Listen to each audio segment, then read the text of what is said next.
அனைத்து மாணவர்களுக்கும் வணக்கம். இன்றையிலிருந்து நாங்கள் யூடியூப்ல 2016ஆம் ஆண்டிலிருந்து 2023 வரைக்கும் வந்த எம்சிக்யூ பாஸ் பேப்பர் எம்சிக்யூ தெளிவான விளக்கங்களோட பார்க்க இருக்கிறோம். அந்த வகையில் இன்றைக்கு 2016ஆம் ஆண்டு பேப்பரை பார்ப்போம். நேரம் கிடைக்கிற நேரங்கள்ல மற்ற பேப்பர்ஸ் வந்து உங்களுக்கு செய்து அப்லோட் பண்ணக்கூடிய மாதிரி இருக்கும். மற்றது பகுதி 2க்குரிய வினாக்கள் வந்து பாஸ் பேப்பர் கிளாஸ்ல நடக்கும். சரியா, அது உயிரியல், பகுதியியல், ரசாயனவியல்னு சொல்லி ரிவிஷனும் அதுக்குரிய பேப்பர்ஸ் ஒரு யூனிட் வைஸா போய் கொண்டிருக்குது. பேப்பர் கிளாஸ் திங்களும் புதனும் நடக்கும். அது பற்றிய விடயங்களை டிஸ்கிரிப்ஷன் பகுதியில தாரன்.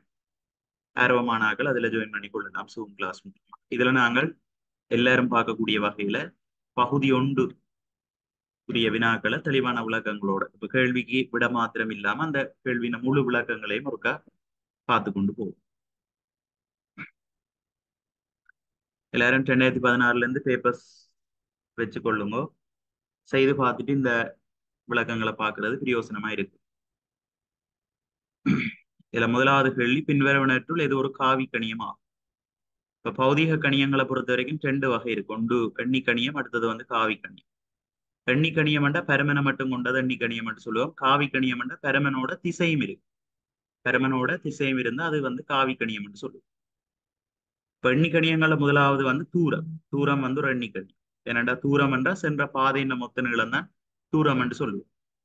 சில வேளை பாதை நேர்கோடா இருந்ததுன்னு சொன்னா குறிப்பிட்ட திசையா இருக்கும். ஆனா ஆஹ் எல்லா நேரங்களையும் நேர்கோடா அமையாது. அப்ப திசை வந்து அடிக்கடி மாறிக்கொண்டிருக்கு. அப்ப குறிப்பிட்ட திசை சொல்லி இல்லாதபடியா தூரத்துக்கு வந்து பருமன் மாத்திரம் தான் இருக்கு. அப்ப எண்ணிக்கணி. அதே நேரம் காவிக்கணியம் என்று சொல்லி இடப்பெயர்ச்சி வந்து காவிக்கணி.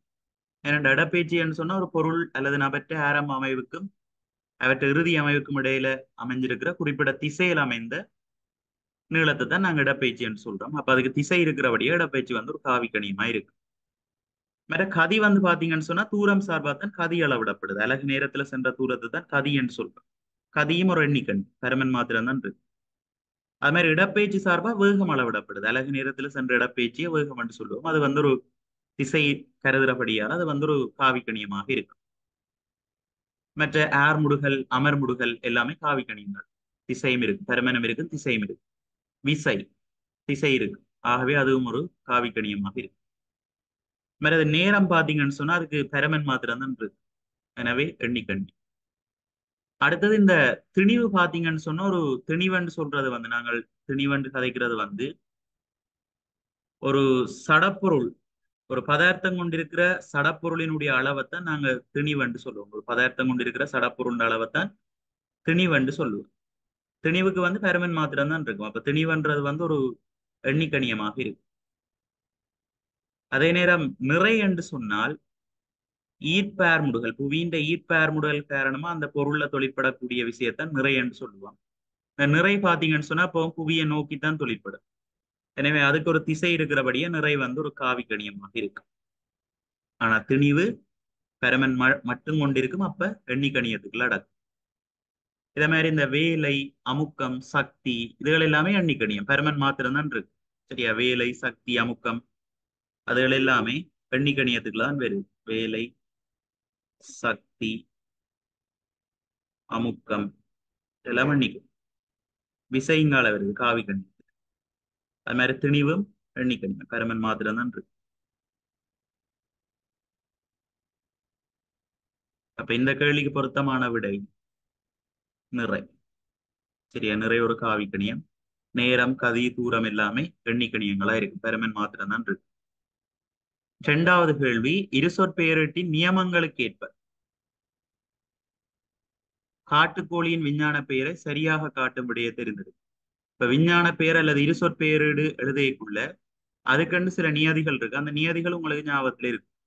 அந்த நியதிகளை வச்சு கொண்டுதான் நாங்கள் வந்து ஒவ்வொரு விஷயங்களையும் பார்ப்போம். சரி, அப்ப இந்த நியதிகளை பாருங்கோ. இருசொற்பெயரீடு எழுதைக்குள்ள அங்கீனத்துக்குரிய விஞ்ஞான பெயர் வந்து 2 சொற்களை கொண்டு எழுத வேணும். முதலாவது வார சொல்ல சாதி பெயர்ன்னு சொல்லுவோம். 2வது சொல் இனத்துக்குரிய பெயர் அல்லது இனத்துக்குரிய வேறுபடுத்தி பெயர் அல்லது பண்பு பெயர் என்றெல்லாம் சொல்லுவோம். மற்ற விஞ்ஞான பெயர் கிரேக்கம் அல்லது லத்தீன் மொழியாக்கம் செய்யப்பட்டிருக்கும். ஆனா எழுதைக்குள்ள ஆங்கிலத்தில் எழுதுவோம். சரியா, எழுதைக்குள்ள ஆங்கிலத்தில் எழுதுவோம். எழுதைக்குள்ள அல்லது டைப் பண்ணைக்குள்ள ஆங்கிலத்தில் எழுதப்படும். அதே மாதிரி அடுத்த முக்கியமான விதி சாதி பேர்ன முதல் எழுத்து பார்த்தீங்கன்னா ஆங்கில பேரெழுத்து, அதாவது கேபிட்டல் லெட்டர்ல இருக்கணும். மிச்சம் எல்லாமே ஆங்கில சிம்பிள் லெட்டர்ல இருக்க வேணும். வேற சொற்களுக்கு இடையில இடைவெளி விடப்பட்டிருக்க வேணும். டைப் பண்ணைக்குள்ள அச்சிடைக்குள்ள சாய்வான எழுத்து பொறிமுறை, அதாவது இட்டாலிக் முறையில அச்சிடப்பட வேண்டும். இதை நாங்க கையால் எழுதினோம்னு சொன்னா சாதி பேருக்கு கீழே இனப்பேருக்கு கீழே தனித்தனியாக அடிக்கோடிட்டு காட்டவும். இவ்வளவு நிபந்தனைகளும் இரு சொற்பேரிட ஒன்றில பின்பற்றப்பட வேண்டும். அப்ப அதன் அடிப்படையில பார்த்தோம்னா இதுக்கு பொருத்தமான விட மூன்றாவது. பாருங்க, சாதி பேர் முதல் எழுத்து கேபிட்டல், மிச்சம் எல்லாம் ஸ்மால் லெட்டர்ல இருக்கு. மற்ற சாய்வான எழுத்து பொறிமுறையில இருக்குது. ஆகவே நாங்கள் மூன்றாவது விடையை தெரிவு செய்யலாம். முதலாவது பாருங்க, சாதி பேரும் கேபிட்டல், இனப்பேரும் கேபிட்டல், அதோட சாய்வான எழுத்து பொறிமுறை இல்ல. ஆகவே இது தவறு. அடுத்தது எல்லாமே கேபிட்டல், தவறு. அடுத்தது சாய்வான எழுத்து பொறிமுறை இருக்கு, ஆனா சாதி பேரும் கேபிட்டல், இனப்பேரும் கேபிட்டலா போட்டிருக்கணும். ஆகவே இது தவறு. சரியானது மூன்றாவது. சாதி பெண்ண முதல் எழுத்து தான் கேபிட்டல், மிச்சம் எல்லாமே சிம்பிள் லெட்டரா இருக்கு. மற்ற இட்டாலிக் முறையில அச்சிடப்பட வேண்டும். சொற்களுக்கு இடையில இடைவெளி விடப்பட்டிருக்க.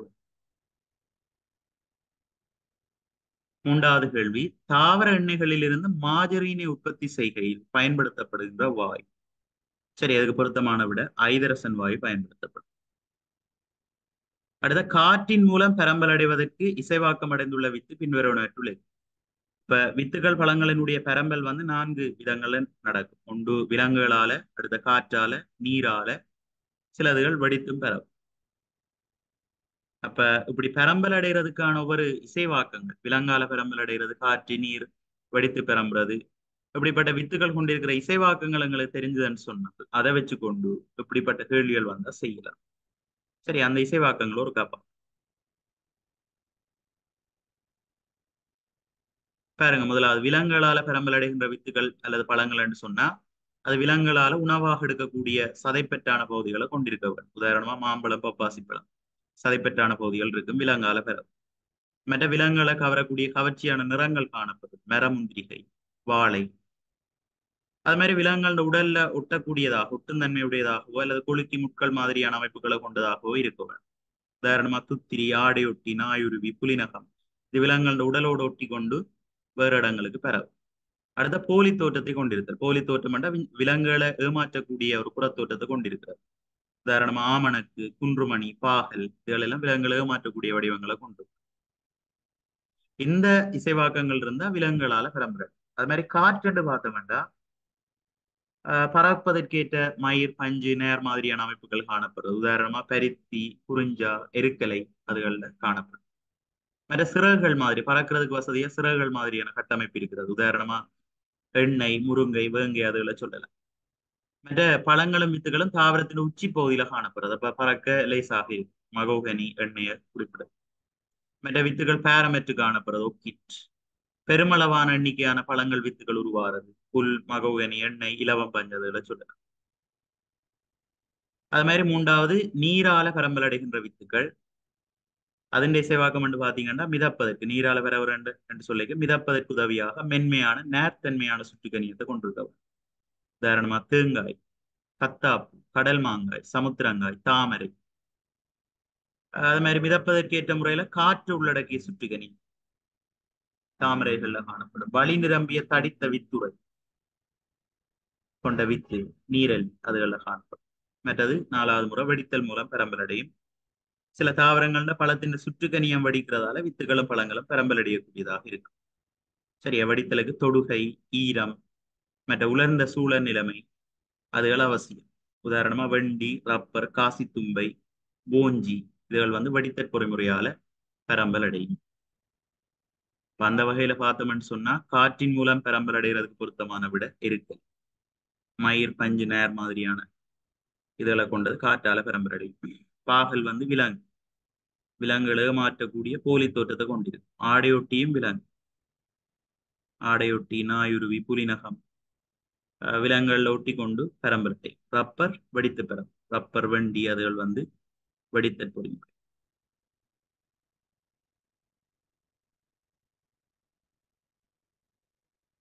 அடுத்த பாருங்க, மூல ஊடகத்தில் பினோப்தலின் நிறம் ஜாது. பினோப்தலின் என்றது ஒரு காட்டி, இது வந்து மூலங்களை இனங்காண பயன்படும். சரியா, மூலங்கள் வந்து நீர்க்கரைசல் நிலையில ஹைதரோக்சைட் அயனை வெளிவிடும். இந்த ஹைதரோக்சைட் அயன்களை இனங்காண்றதுக்கு இந்த பினோப்தலின் பயன்படும். அதாவது ஹைதரோக்சைட் அயன்கள் முன்னிலையில பினோப்தலின் வந்து இளஞ்சிவப்பு நிறமாக மாறும், பிங்க் கலராக மாறும். பிங்க் கலரா மாறிச்சுன்னா அதுக்குள்ள ஹைதரோக்சைட் அயன்கள் இருக்கு, அல்லது அந்த ஊடகம் வந்து ஒரு மூலம் என்றதை நாங்கள் சொல்லக்கூடிய மாதிரி இருக்கு. சரி, இளஞ்சிவப்பு தான் வரணும். இந்த 2016ஆம் ஆண்டுல முதலாவது கேள்விக்கும் சரி கொடுத்து, இரண்டாவது கேள்விக்கும் சரி கொடுத்தது, ஓப்பன் கொடுத்தது. அதுக்குரிய உண்மையான நிறம் பார்த்தீங்கன்னா இளஞ்சிவப்பு. ஆறாவது, ரப்பர் பாலை திரளச் செய்வதற்கு பயன்படுத்தப்படுகின்ற அமிலம், அதுக்கு பொருத்தமானது அசிட்டிக் அமிலம். ஏழாவது பாருங்க, பின்வருவனவற்றில் ஏதோ ஒரு ஈரியல் கூடிய ஒட்சைட் ஆகும். இதுல வந்து எல்லாமே இந்த சோடியம், பாஸ்பரஸ், அலுமினியம், குளோரின் எல்லாமே மூன்றாம் ஆவர்த்தனத்தை சேர்ந்த மூலம். இதுகள் உருவாக்குற ஒட்சைட்டுகளை பார்த்தீங்கன்னு சொன்னால், சரி, அந்த மூன்றாம் ஆவர்த்தனத்தை சேர்ந்த மூலகங்கள் உருவாக்குற ஒட்சைட்டுகளை பார்த்தீங்கன்னு சொன்னால், இடமிருந்து ஆவர்த்தனத்தின் வழியே இடமிருந்து வலமா போகக்குள்ள, சரி, ஆவர்த்தனத்தின் வழியே இடமிருந்து வலமா போகக்குள்ள அதனுடைய மூல இயல்பு குறைஞ்ச அமில இயல்பு அதிகரிக்கும். சரி, அதுல பாருங்க, சோடியம் உருவாக்குற ஒட்சைட்டு பாருங்க, சோடியம் ஒட்சைட் வெண் மூலம். இங்கால மெக்னீசியம் உருவாக்குற ஒட்சைட் மெக்னீசியம் ஒட்சைட், அது என்ன மூல இயல்பு குறையுது, மென் மூலம். அலுமினியம் ஒட்சைட் ஈரியல்பு, அதாவது அமில இயல்பையும் காட்டும் மூல இயல்பையும் காட்டும், அதுதான் ஈரியல்பு என்று சொல்றோம். இங்கால வர வர அமில இயல்பு கூடிக்கொண்டு போகும். சிலிக்கன் பொஸ்பரஸ் உருவாக்குற ஒட்சைட்டுகள் மென் அமிலத்தன்மையை காட்டும். சல்பர், கந்தகம், குளோரின் உருவாக்குற ஒட்சைட்டுகள் பார்த்தீங்கன்னா வெண் அமில இயல்பை காட்டும். இப்ப இந்த சார்ட் ஞாபகத்தில் இருக்கும். மூன்றாம் ஆவர்த்தன மூலகங்கள் உருவாக்குற ஒட்சைட்டுகள் வந்து இடமிருந்து வலமா போய்க்குள்ள அதுகள் மூல இயல்பு குறைஞ்ச அமில இயல்பு அதிகம். சரி, மற்ற பொதுவாக உலோகங்கள் உருவாக்குற ஒட்சைட்டுகள் மூலத்தன்மையை கொண்டிருக்கும். அலுலோகங்கள் உருவாக்குற ஒட்சைட்டுகள் அமில இயல்புடையதா இருக்கும். அலுமினியம் ஒரு உலோகம் தான், ஆனா அதன் ஒட்சைட் வந்து ஈரியல்பை கொண்டிருக்கும்.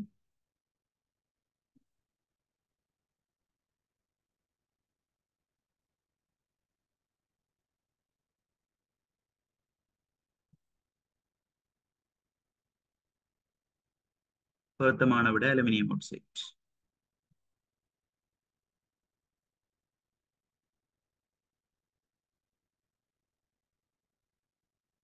அடுத்த வருங்க, பின்வருவனற்றுள்ளது தொற்று நீக்கியாக பயன்படுத்தப்படலாம். இது வந்து அழகு 11ஆம் ஆண்டுல அழகு 15ல படிப்பீங்க, ரெண்டாவது நாங்க தெரிஞ்சு வச்சிருக்கலாம். மருந்து, தொற்று நீக்கிகள், அத மாதிரி அழுகல் எதிரிகளா பயன்படுத்தக்கூடிய பதார்த்தங்கள் எங்களுக்கு தெரிஞ்சிருக்க வேண்டும்.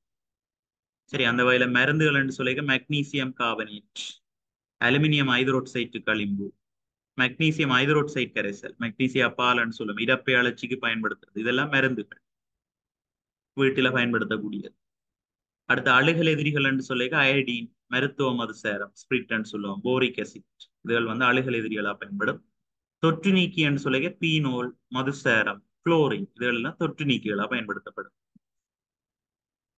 சரி, அப்ப இதுல தொற்று நீக்கி என்று சொல்லிக்க பொருத்தமானது குளோரின். அயடின் அழுகல் எதிரி, போரிக் அமிலமும் ஒரு அழுகல் எதிரி. மெக்னீசியம் ஹைட்ரோக்சைடுன்றது மெக்னீசியா பால், இறப்பை அழற்சிக்கு நாங்கள் பயன்படுத்துறது, அது வந்து ஒரு மருந்து.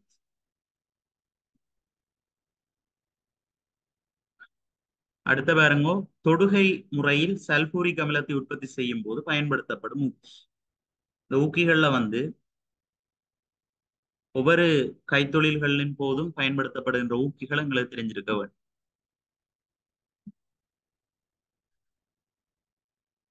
சரி, அப்ப முதலாவது பாருங்கோ, தேபர் முறையை பயன்படுத்தி அமோனியா உற்பத்தி செய்யக்குள்ள நுண்துளை இரும்பு அங்க ஊக்கிகளா பயன்படுத்தப்படுது.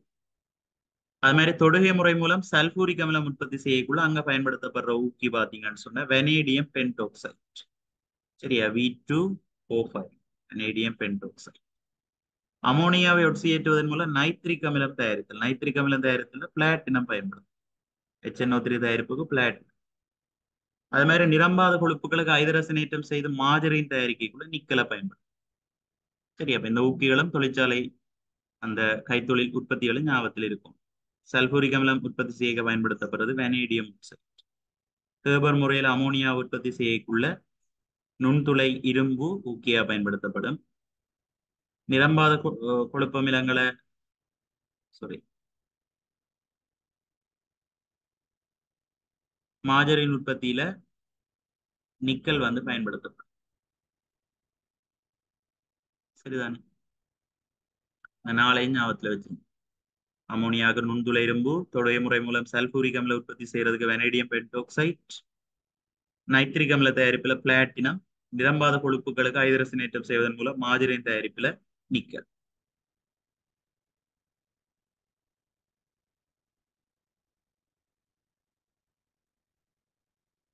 10வது ஒருவித்திலை தாவரங்கள். இதுல உங்களுக்கு ஒருவித்திலை தாவரங்களுக்கும் இருவித்திலை தாவரங்களுக்கும் விடப்பட்ட வேறுபாடுகள் கட்டாயம் தெரிஞ்சிருக்க வேண்டும். சரி, ரெண்டுக்கும் விடப்பட்ட வேறுபாடுகள் பார்த்தோம்னா, வித்தில தனி ஒரு வித்தில மாத்திரம் இருந்தாண்டா ஒரு வித்திலை தாவரங்கள், வித்தில ரெண்டு வித்திலைகள் காணப்பட்டதுன்னு சொன்னா அது இருவித்திலை தாவரங்கள். உதாரணத்தை முதல் பார்த்துட்டு அது அதோட சேர்த்து இயல்புகளை ஞாபகத்துல வச்சிருக்கிறது எங்களுக்கு ஈஸியா இருக்கும். தென்னை, புல், வாழை, நெல் இதுகள் வந்து ஒரு வித்திலை தாவரம். தண்டு பாத்தீங்கன்னு சொன்னா கிளைக்காது, கிளைகள் இருக்காது. வேர் தொகுதி வந்து நேரொரு வேர் தொகுதி. இலைகள்ல சமாந்தர நிறம் அமைப்பு இருக்கு. மற்ற பூவின் பாகங்கள் முப்பாத்தானவை, அதாவது அல்லிகள் மூன்று அல்லது மூன்று மடங்காக காணும். துணை வளர்ச்சி நடக்காது. துணை வளர்ச்சி என்ன, அந்த மாரளியத்தின் தொழிற்பாட்டால அகலத்தில் அதிகரிக்கிறது, அதுதான் துணை வளர்ச்சின்னு சொல்லுவோம். அது வந்து ஒரு வித்திலை தாவரங்கள நடக்காது. தண்டுண்ட எல்லா பகுதிகளும் வந்து ஒரே சீரான விட்டத்தை கொண்டிருக்கு, தடிப்பை கொண்டிருக்கு. இது ஒரு வித்திலை தாவரங்களுக்குரியது. இருவித்திலை தாவரங்கள் என்று பார்த்தோம்னா அதுக்கு உதாரணம் கிளைகளை கொண்ட தாவரங்கள் வரும். என்ன, மாமரம், பலாமரம், நீலோட்பலம், மிளகாய் இருவித்திலை தாவரம். தண்டு வந்து கிளைகளை கொண்டிருக்கும். ஆணி வேர் கொண்ட வேர் தொகுதி காணப்படும். மற்ற வலையுருவமான நிறம் அமைப்பு. பூக்கள் வந்து நாட்பாத்து அல்லது ஐம்பாத்துன்னு சொல்லுவோம். 4 அல்லது 4 மடங்கு, 5 அல்லது 5 மடங்கு அல்லிகள் காணப்படும். அதான் நாப்பாத்து அல்லது ஐம்பாத்துன்னு சொல்றது இருவித்திலை தாவரம். துணை வளர்ச்சி நடக்கும். வேற தண்டின் அடிப்பகுதி அகன்றதாகவும் உச்சியை நோக்கி போக போக ஒடுங்கியதாகவும் காணப்படும். சரி, ஒன்று கொண்டு தொடர்பா நாங்கள் வித்திலைகள், தண்டு, வேர் தொகுதி, இலை என்ன நிறம் அமைப்பு, துணை வளர்ச்சி அதுகளை ஒப்பிட்டு ஞாபகத்துல வச்சிருக்கு. அப்ப இதுல ஒரு வித்திலை தாவரங்கள் இன்றைக்கு அதுக்கு பொருத்தமான இயல்பு முப்பாத்து பூக்களை கொண்டிருக்கின்றன. சரி, மிச்சம் எல்லாம் இருவித்திலை தாவரங்களுக்குரிய இயல்புகள். 11வது கேள்வி. பின்வரும் எச்சந்தர்ப்பத்தில் ஒரு ரசாயன மாற்றம் நடைபெறுகின்றது. சரியா, சடப்பொருள் ஏற்படுகின்ற மாற்றங்களை நாங்க பௌதீக மாற்றம் என்றும் அது மாதிரி ரசாயன மாற்றம் என்றும் ரெண்டா பிரிக்கலாம். சரியா, சடப்பொருள் ஏற்படுற மாற்றங்களை பௌதிக மாற்றம் என்றும் ரசாயன மாற்றம் என்றும் ரெண்டா பிரிக்கும். பௌதிக மாற்றம் என்று சொல்லிக்க பதார்த்தப்பட்டுள்ள துணிக்கைகளின் ஒழுங்கமைப்பில மாத்திரம் மாற்றம் ஏற்படும். சரி, உதாரணமா நிலை மாற்றங்கள் எல்லாம் பௌதிக மாற்றம், புதிய பதார்த்தங்கள் உருவாகாதாங்க. ஆனா ரசாயன மாற்றங்கள் என்று சொல்லிக்க ஆரம்பத்துல காணப்பட்ட பதார்த்தங்கள்ல இருந்து வேறுபட்ட பௌதிக ரசாயன இயல்புகளை கொண்ட புதிய பதார்த்தங்கள் உருவாகும். அது வந்து ரசாயன மாற்றம்னு சொல்லுவோம். உதாரணமா இப்ப கல்லை உடைச்சு தூளாக்குறது அது வந்து ஒரு பௌதிக மாற்றம். துணிக்கு என்ற ஒழுங்கமைவு மாத்திரம் தான் மாறுது, புதிய பதார்த்தம் அங்க உருவாக கல்லு தான் இருக்க போகுது. வேற நிலை மாற்றங்கள், திண்மம் உருகி திரவமா மாறுறது, திரவத்தை கொதிக்க வைக்க அது வாயுவா மாறுறது, நீராவி நீர்த்துளியாக மாறுறது ஒடுங்கி, இதெல்லாம் அந்த நிலை மாற்றங்கள் இருக்குதானே, இதெல்லாம் பௌதிக மாற்றங்கள். விறகு எரிகிறதுன்னு பாத்தீங்கன்னு சொன்னா அங்க வந்து புதிய கூறுகள் உருவாகும். என்ன, சாம்பல் வரும், வாயுக்கள் வெளிவரும். அப்ப இது வந்து ஒரு ரசாயனம். மற்ற சுண்ணாம்புகள் வெப்பமேற்று, சுண்ணாம்புகள் கல்சியம் கார்பனேட் தான், அதை வெப்பமேற்றினம்னு சொன்னா எங்களுக்கு நீராத சுண்ணாம்பு கல்சியம் ஒட்சைட்டு, காவினீர் ஒட்சைடு என்ற வாயுவும் வரும். புது கூறுகள் உருவாகுது. கொண்டிச வெப்பமேற்றினா ஆக்சிஜன் வரும். சரியா, KMnO4. வெப்பமேற்றினா K2MnO4 MnO2 பிளஸ் ஓட்சன் வந்து வெளியேறும். இரும்பு துரு பிடிச்சதுன்னு சொன்னா அங்க துருவன்றது ஒரு புதிய பொருள், Fe2O3 .XH2. அதான் துருவன்னு சொல்றோம். துரு வந்து ஒரு புதிய பதார்த்தம். இதெல்லாம் ரசாயன மாற்றங்களா இருக்கு. இப்ப இதுல பாத்தீங்கன்னு சொன்னா பொருத்தமான ரசாயன மாற்றம் வந்து விறகு தகனமடைதல், நீராவியாத நிலை மாற்றம் இப்ப பௌதிக மாற்றம், மெழுகுருவுதல் நிலை மாற்றம் பௌதிக மாற்றம், நப்தலின் உருண்டை உருவுதல் அதுவும் ஒரு நிலை மாற்றம், ஆகவே பௌதிக மாற்றம். துணிக்கைகளின் ஒழுங்கமைவு மாறிச்சென்ற பௌதிக மாற்றம், புதிய கூறுகள் உருவாய்ச்சென்ற ரசாயன மாற்றம். சரி, அப்ப ரெண்டாவது விட பொருத்தம்.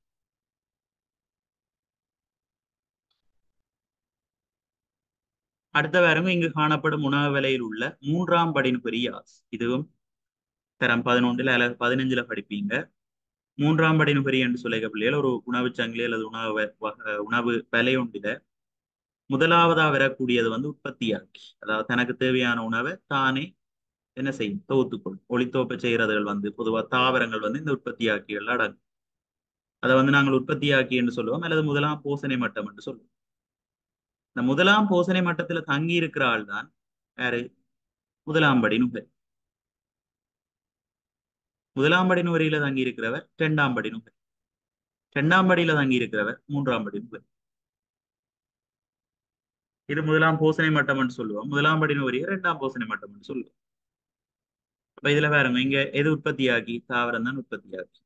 எலி முதலாம் படி நுகரி, சேவல் முதலாம் படி நுகரி, முயல் முதலாம் படி நுகரி.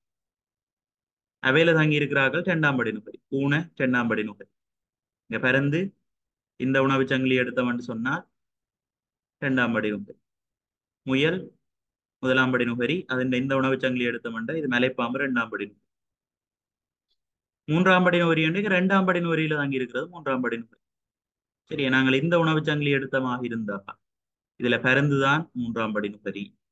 அதே மாதிரி இந்த உணவு சங்கிலி எடுத்தவன்டா இதுலயும் பிறந்துதான் மூன்றாம் படி நுகரி. அப்ப இதுல மூன்றாம் படி நுகரி என்று கேட்டா என்ன கொடுப்பீங்க, பருந்து.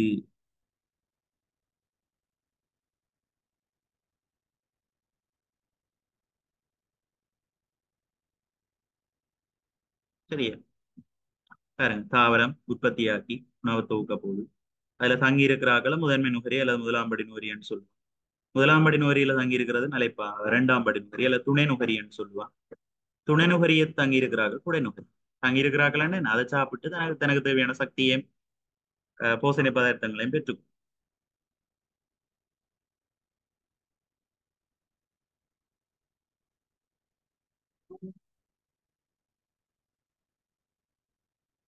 13. சிறுமணிகள் இல்லாத வெண்குருதி சிறுதுணிக்கைகளின் ஒரு வகையும் சிறுமணிகள் இருக்கும் வெண்குருதி சிறுதுணிக்கைகளின் ஒரு வகையும் முறையே இடம்பெறும்படியே தெரிந்திருக்க. இது வந்து குருதி சுற்றோட தொகுதியில படிப்பீங்க. இப்ப குருதி குருதியில பிரதானமா ரெண்டு கூறுகள் இருக்கும். ஒன்று குருதி திரவலியம், அடுத்தது வந்து குருதி சிறுதுணிக்கை. இந்த குருதி சிறுதுணிக்கையில பாத்தீங்கன்னா செங்குளியங்கள், வெண்குளியங்கள், அது மாதிரி குருதி சிறுதட்டுக்கள் என்று சொல்லக்கூடிய பகுதிகள் இருக்கு. இதுல வெண்குளியங்கள்ல வந்து ரெண்டு வகை இருக்கு. அது இந்த குளிய உருவில சிறுமணிகள் அற்ற வெண்குளியங்கள் இருக்கு, மற்றது சிறுமணிகள் உள்ள வெண்குளியங்கள் இருக்கு.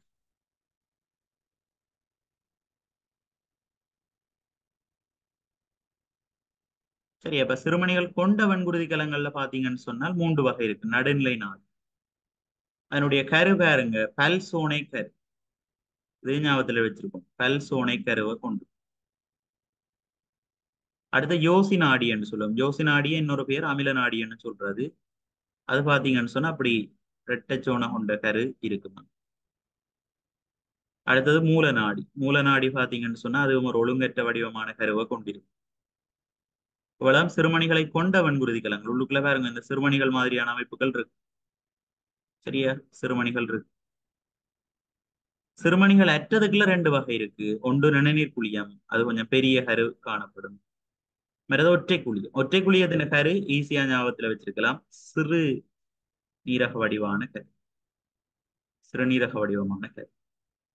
இந்த படங்களை ஞாபகத்துல வச்சிருக்கோமே, படங்களை தந்துட்டு அது என்ன வகைன்னு கேட்கலாம். சரியா, சிறுமணி கொண்ட வன்குருதி கலங்கள்ல நடுநிலை நாடி, பல்சோனை கரு, யோசி நாடி அல்லது அமில நாடி இந்த மாதிரியான கரு வடிவத்தை கொண்டிருக்கும். மூல நாடி வந்து ஒழுங்கற்ற வடிவமான கரு. இதெல்லாம் சிறுமணிகள் கொண்ட வன்குருதி கலங்கள். சிறுமணிகள் அற்றதுக்குள்ள ரெண்டு வகை. பெரிய கரு இருந்ததுன்னு சொன்னா நிணநீர் குழியம், சிறுநீரக வடிவமான கரு இருந்ததுன்னு சொன்னா அது ஒற்றை குழியம். சரிதானே. அப்ப இதுல சிறுமணிகள் இல்லாதது முதல் வரும், சிறுமணிகள் இருக்கிறது அடுத்ததாக வரும். சிறுமணிகள் இல்லாதது என்று பார்த்தோம்டா நாலாவது விட பொருத்து. சிறுமணிகள் இல்லாத ஒற்றை குழியம், மூல நாடியில சிறுமணிகள் இருக்கும். நடுநிலை நாடி, யோசி நாடி ரெண்டுலயுமே சிறுமணிகள் இருக்கும். நடுநிலை நாடியில சிறுமணிகள் இருக்கும், ஒற்றை குழியத்துல சிறுமணிகள் இருக்காது. இந்த விடயம் தவறு. சிறுமணிகள் இல்லாதான் முதல் வரணும், சிறுமணிகள் அற்றது சிறுமணிகள் இல்லாத முதல் வரணும், சிறுமணிகள் இருக்கிறது அடுத்ததா வரணும். ஆகவே நாலாவது விடை பொருத்து. நேர்குழியம் ஒற்றை குழியம் இந்த ரெண்டிலையுமே சிறுமணிகள் என்ன செய்யாது இருக்காது.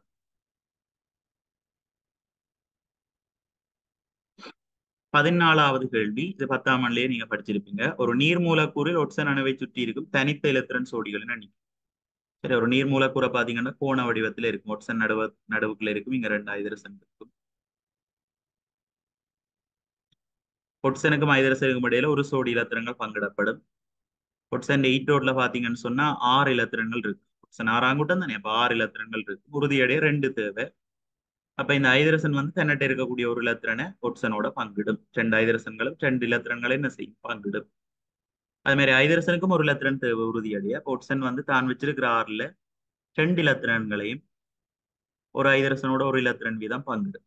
அப்ப 6ல 2 போனா 4 இலத்திரன்கள் பிணைப்பில் ஈடுபடாம இருக்கு. அப்ப இங்க கேட்டது தனித்த இலத்திரன் சோடிகளின் எண்ணிக்கை. தனித்த இலத்திரன் சோடி எண்டைக்குள்ள 2 சோடி, அதாவது 4 தான் இருக்கு, 2 சோடி, 2 சோடி பிணைப்பில ஈடுபடல. அதான் தனித்த இலத்திரன் சோடிகள்னு சொல்றது.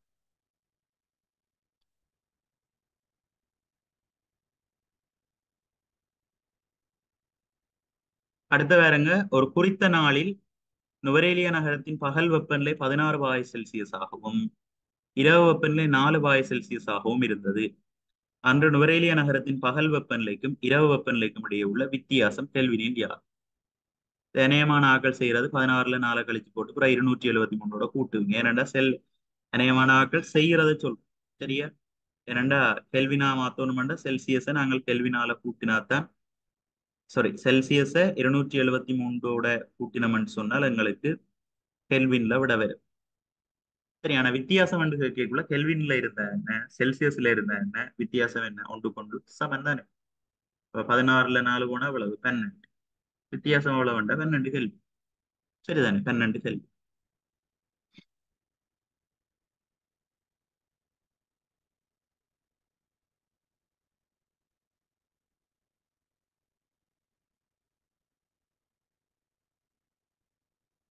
சரி, 1 பாகை செல்சியஸ் வெப்பநிலை வச்சு ஒரு கெல்வினுக்கு சமம். அப்ப 16ல இருந்து 4 கழிச்சு போட்டு 12 போடலாம். செல்சியஸ்ல இருந்த என்ன, கெல்வின்ல இருந்த என்ன, வெப்பநிலை வித்தியாசம்னு சொல்லி அது ஒன்று கொண்டு சமனாயிருக்கு. சரி, இதே எப்படி ஒரு கேள்வி வந்ததுன்னு சொன்னா, மனித உடலின் சராசரி வெப்பநிலை 37 பாகை செல்சியஸ் ஆகும். இதனை கெல்வினில் தருகன்னு சொன்னா என்ன செய்ய வேணும், 273 கூட்டி கெல்வின்ல காண வேணும். ஆனா வித்தியாசம் கேட்டபடியே நாங்கள் நேரடியா செல்சியஸ்ல ஏற்படுற வித்தியாசமும் கெல்வின்ல ஏற்படுற வித்தியாசமும் சமனா இருக்கிறபடியே நாங்கள் கழிச்சு போட்டு போடும்.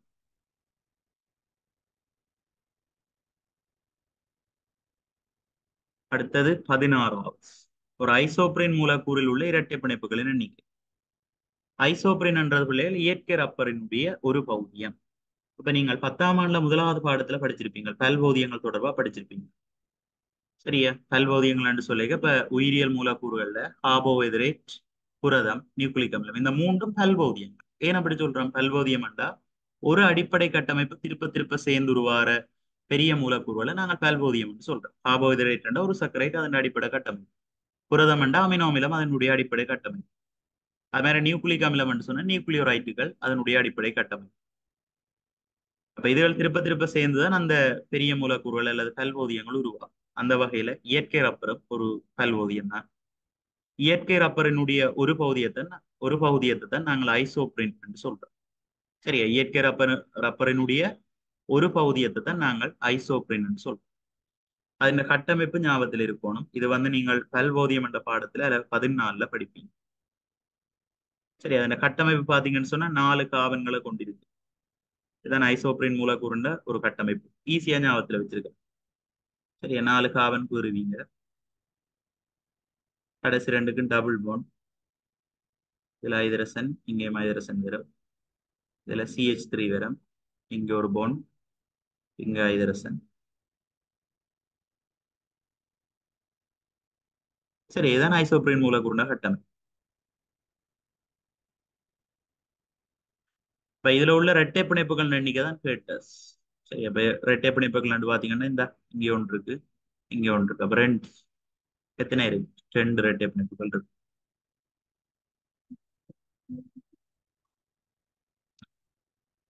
17வது, கமலன் நீண்ட காலமாக ஒரு கண்ணாடி தொழிற்சாலையில் வேலை செய்கின்றான். அவனுடைய நுரையீரல் இழையங்கள் படிப்படியாக அழிவடைவதாக ஒரு மருத்துவ பரிசோதனையில் வெளியாயிற்று. இதற்கேற்ப கமலன் என் நோய் நிலைமைக்கு உட்பட்டுள்ளான். நுரையீரல் இழையங்கள் வந்து அழிவடையுது. சரியா, நுரையீரல் இழையங்கள் அழிவடையுது. அவர் வேலை செய்யற இடம் பாருங்க, கண்ணாடி தொழிற்சாலை. இப்ப கண்ணாடியோட சம்பந்தப்பட்ட இடங்கள்ல வந்து சிலிக்கா வெளிவிடப்படும். சரி, அப்ப அவருக்கு ஏற்படுற நோய் என்னவாயிருக்கு? சிலிகோசிஸ் ஆயிருக்கு.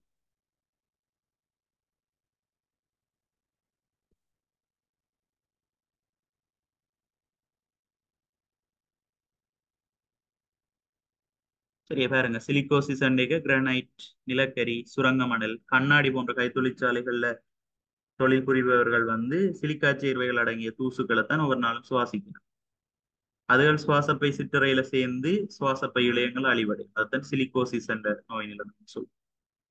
அதே மாதிரி அஸ்பெஸ்டோசிஸ் இருக்கு. அது வந்து அஸ்பெஸ்டோஸ் துணிக்கைகள் இருக்கு தானே, இந்த கட்டட பொருட்கள்ல இதுல இருக்கிற கூரை தகடுகள் அதில் செய்யறதுல பயன்படுத்துறது. அந்த நேர்களை உட்சுவாசிக்கிறதன் மூலமா அஸ்பெஸ்டோசிஸ் என்ற நோய் நிலைமை உருவாகும். அதே மாதிரி புரோன்கைட்டிஸ் அல்லது சுவாசப்பை குழாய் அழற்சின்னு சொல்றது வைரஸ் அல்லது பாக்டீரியா தொற்று மூலம் ஏற்படுது. வாதநாளியுடன் குரல் வளையம் தொற்றுக்குள்ளாறதால குரல் ஒலி வெளிப்படுறது சிரமமாகும். இவைக்கு மிகையான இருமல் இருக்கும், சுவாசிக்கிறதுல கஷ்டம் இருக்கும். அது வந்து புரோன்கைட்டிஸ் அல்லது சுவாசப்பை குழாய் அழற்சின்னு சொல்றோம். இந்த மூன்றும் சுவாச தொகுதியோட சம்பந்தப்பட்ட நோய்கள். அடுத்த தரப்பட்ட இறப்பை அழற்சி பார்த்தீங்கன்னு சொன்னா சமிபாட்டு தொகுதியோட சம்பந்தப்பட்ட நோய். சரியா, இறப்பையில உள்ள சீதப்படையானது அரிப்புக்குட்பட்டு வீங்குதல் இறப்பை அழற்சின்னு சொல்லும். அறிகுறிகள் இது பொதுவா எல்லாருக்கும் பல பேருக்கு இருக்கக்கூடிய பிரச்சனை. புளிப்பிச்சுவ தொண்டைக்கு வார மாதிரி இருக்கும், அதான் நேரம் அறிகுறி. இறப்பையில அழற்சி அல்லது வலி தோன்றும். மற்ற கடுமை, இந்த நோய் அப்படியே கவனிக்காம விட்டோம்னு சொன்னா கடுமை அடைஞ்சதுன்னு சொன்னா இறப்பை மருது முன்சிறுவுடல் சுவர்ல காயங்கள் ஏற்பட்டு குருதி வெளியேறதுக்கும் சந்தர்ப்பங்கள் இருக்கு. இதுக்கு என்ன காரணம்னா காலை உணவை தவிர்க்கிறது, காலந்தாழ்த்தி உணவு உண்ணுறது, மற்ற அதிக அளவு அமிலம் மிளகாய் எண்ணெய் மாதிரியான உணவுகளை உட்கொள்றது, மதுபாவனை பயன்பாடு, புகைத்தல், மன அழுத்தங்கள் காரணமாகவும் இந்த நோய் ஏற்படலாம்.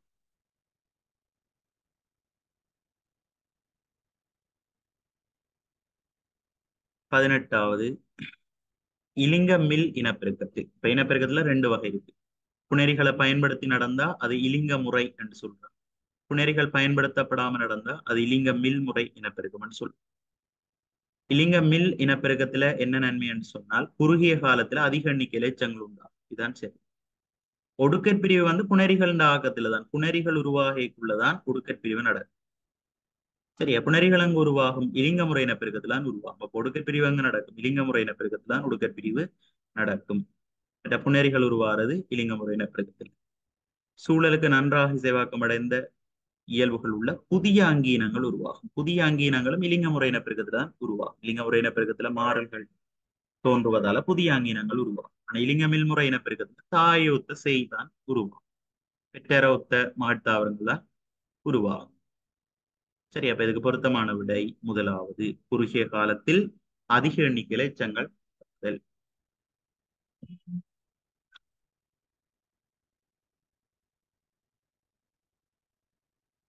சரி, அதுல வேறுபாடுகளை பார்த்து. அடுத்த 19வது லைட். ஒரு ஆடியின் குவிய தூரம் 30 சென்டிமீட்டர்.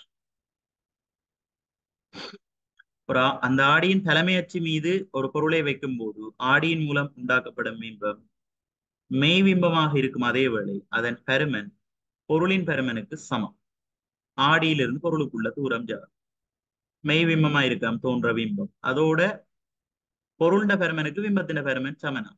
பொருண்ட பருமனுக்கு பிம்பத்தின பருமன் இப்ப குழிவாடியில சமனா இருக்கும். வளைவு மையத்துல பொருளை வைக்கக்குள்ளதான் எங்களுக்கு பிம்பத்தின் பருமன் பொருண்ட பருமனுக்கு சமனாக இருக்கு. வளைவு மையம் என்ற குவிய தூரத்தை மாதிரி 2 மடங்கு தூரத்துல இருக்கு. குவிய தூரம் 30 சென்டிமீட்டர் தந்திருக்கு. அப்ப அதின் 2 மடங்கு எவ்வளவு? 60 சென்டிமீட்டர். ஆகவே 60 சென்டிமீட்டர்ல வளைவு மையத்துல நான் பொருளை வச்சேன்டா தான் எனக்கு பொருள்ட பருமனுக்கு சமனான பிம்பம் உருவாகும். அப்ப 60 சென்டிமீட்டர்ன்றது பொருத்தமான விட.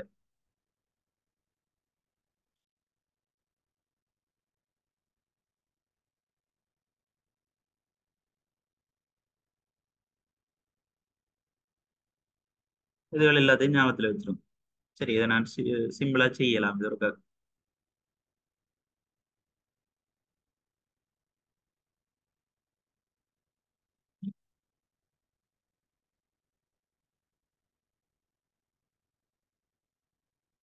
புள்ளிவாடி.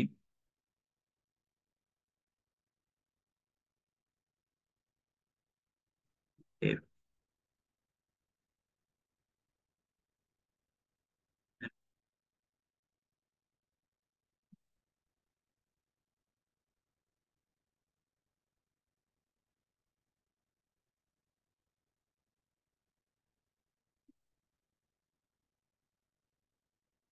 இப்ப இதுல பாருங்க, முடிவெளி தூரத்துல பொருள் இருக்கக்குள்ள எனக்கு குவியத்துல உருச்சிருத்த தலைகீழான மெய்பிம்பம் உருவாகும்.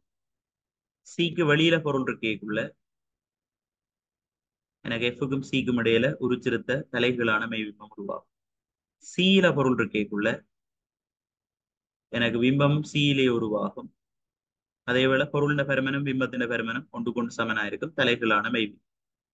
சிக்கும் எஃப்க்கும் இடையில பொருள் இருக்கக்குள்ள எனக்கு பிம்பம் சிக்கு வெளியில உருவாகும். ஒரு பெருத்ததாயிருக்கும். ஒரு பெருத்தது தலைகீழானது மெய்பிம்பம். எஃப்ல பொருள் இருக்கக்குள்ள எனக்கு முடிவிலி தூரத்துல ஒரு பெருத்த தலைகீழான மெய்பிம்பம் உருவாகும்.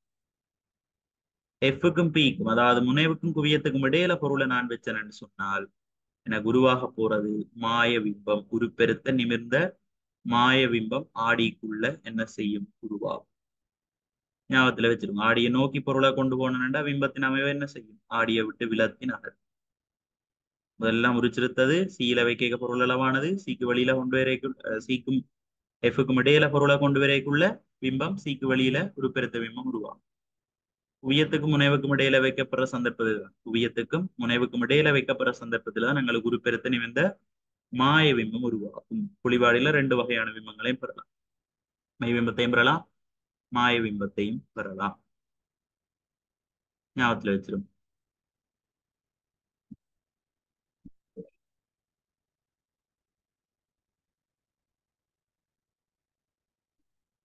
இப்படி நோட்ஸை பாடமாக்குறதுலும் பார்க்க அந்த கதிர்வரி படத்தோட சேர்த்து ஞாபகத்துல வச்சிருந்தீங்கன்னு சொன்னா உங்களுக்கு எப்பவும் மறக்காது. 20வது கேள்வி.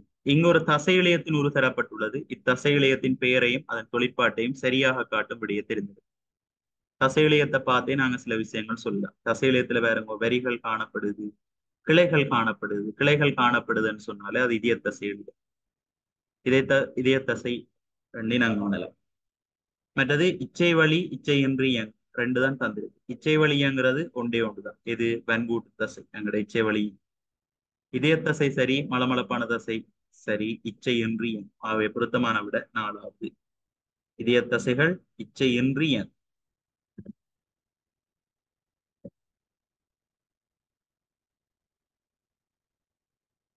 மற்ற ஒவ்வொரு தசை இழையத்தையும் ஞாபகத்தில் வச்சிருக்கும். இந்த மலமளப்பான தசை என்று சொல்லிக்க கதிருருவான வடிவம், வரிகள் காணப்படாது, மையத்துல கரு காணப்படும், விரைவில் களைப்படையாது, மெதுவாத்தான் களைப்படையும். இச்சை இன்றி அடுத்தது இதய தசை இழையம் இங்கேயும் தனிக்கிறதான் இருக்கும். வரிகள் காணப்படும், அதிகளவான நிலைமணிகள் கூடுதலா வேலை செய்யறபடி அதிகளவான நிலைமணிகள் இருக்கும். ஒரு காலம் களைப்படையாது, சந்தத்துக்குரிய அசைவை காட்டும். அதோட இச்சையின்றி பன்கூட்டு தசை இழையம் பார்த்தீங்கன்னு சொன்னா அது நீண்ட உருளை வடிவமான கலங்களை கொண்டிருக்கும். கிளைகள் காணப்படாது, பல்கரு காணப்படும். மிச்ச இடங்கள்ல தனிக்கரு, இங்கதான் பல்கரு. மற்ற கரு பார்த்தீங்கன்னா களத்தின விளிம்புக்கு தள்ளப்பட்டிருக்கு. அதிகளவான நிலைமணிகள் இங்கேயும் காணப்படும். இச்சை வலியம், இச்சை வலியங்கிற தசை இது மட்டும்தான். பல்கருவை கொண்டது இது மட்டும்தான். விரைவாக களைப்படும். மூண்டையும் ஒப்பிட்டு ஞாபகத்துல வச்சிரும்.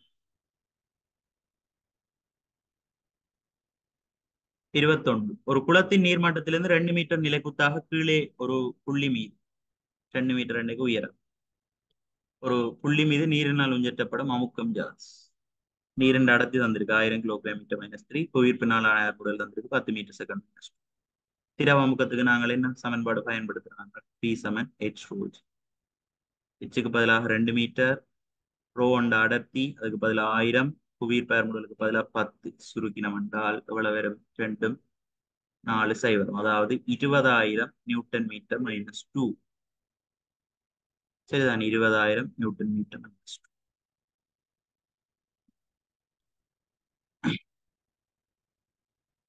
அமாலியின் தோல் உலர்ந்திருக்கும் அதே வேளை அவளுடைய முழங்காலிலும் முழங்கையிலும் கொப்புளங்கள் உள்ளன. உலர்ந்த தோல், முழங்கை முழங்கால கொப்புளங்கள் இருக்காம். மேலும் அவளுடைய கண்களில் வீட்டோ பொட்டுக்கள் இருக்கின்றன. அமாலி எந்த விட்டமின் குறைபாட்டினால் பீடிக்கப்பட்டுள்ளாள் என்றா? பொருத்தமான விட விட்டமின் ஏ.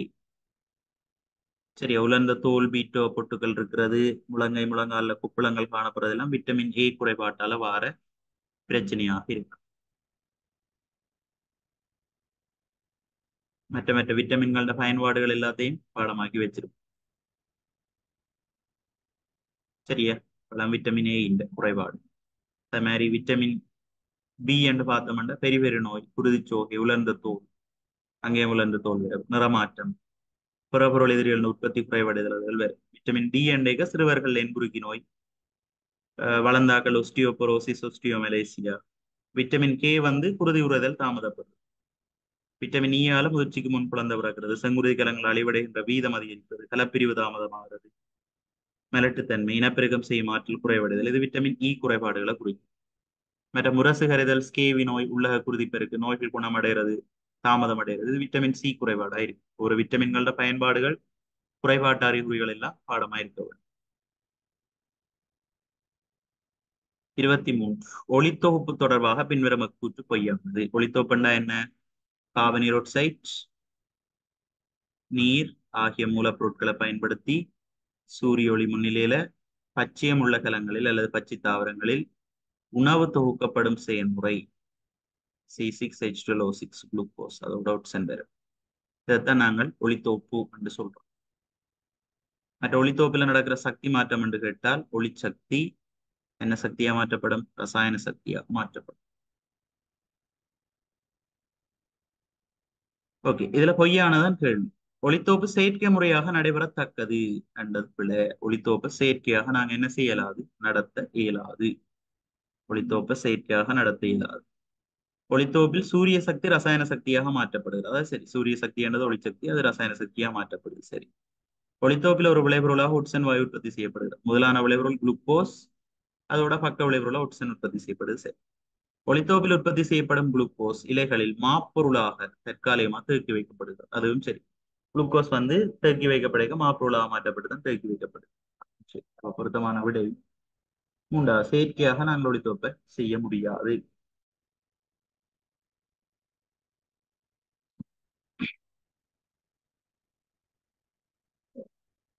24.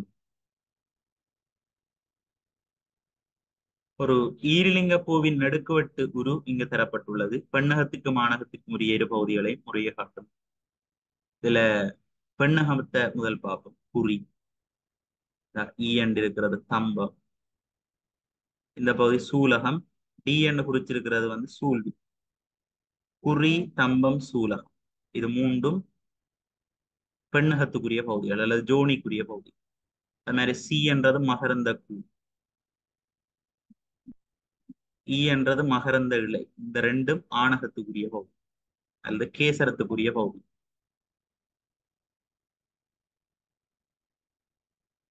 சரி, ஆணகத்துக்கு அல்லது கேசரத்துக்குரிய பகுதி. அப்ப இங்க கேட்டது பெண்ணகத்துக்கும் ஆணகத்துக்கும் உரிய இரு பகுதிகளையும் முறி. பெண்ணகத்துக்குரிய பகுதி முதல் வரும். பெண்ணகத்துல தந்திருக்கிறது AED.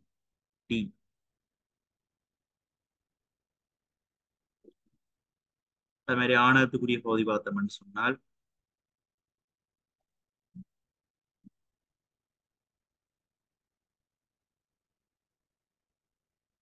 முதலாவது விடை பொருள். சரி, ஏ குறி பெண்ணகத்துக்குரியது, சி மறந்த கூடும் ஆணகத்துக்குரியது. 25. இந்த கேள்வியும் வெப்பம் என்ற பாடம் படிக்கக்குள்ளதான் படிப்பீங்க. ஆனா இதை ஈஸியா செய்கிற மெத்தட்ட சொல்றேன். ஒரு ஏயில் காணப்படுகின்றவாறு கண்ணாடி குவளை பியின் உள்ளே கண்ணாடி குவளை கியூ அகப்படுத்தப்பட்டுள்ளது. இரு கண்ணாடி குவளைகளையும் எளிதாக வேறுபடுத்தி வெளியே எடுப்பதற்கு பின்வரும் எவ்வுத்தி வந்தது.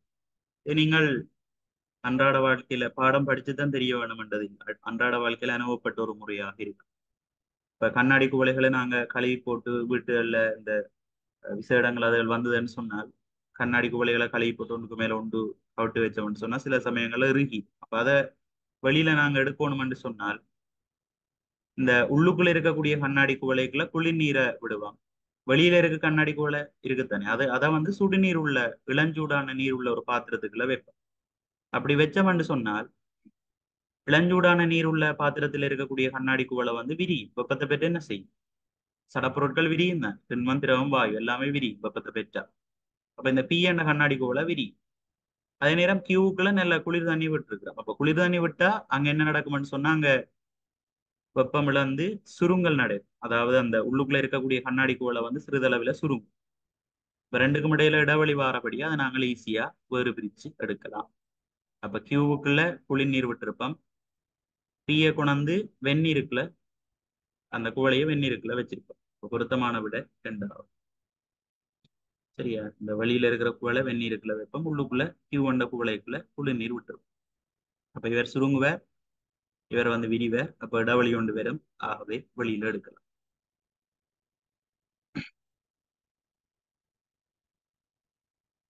26.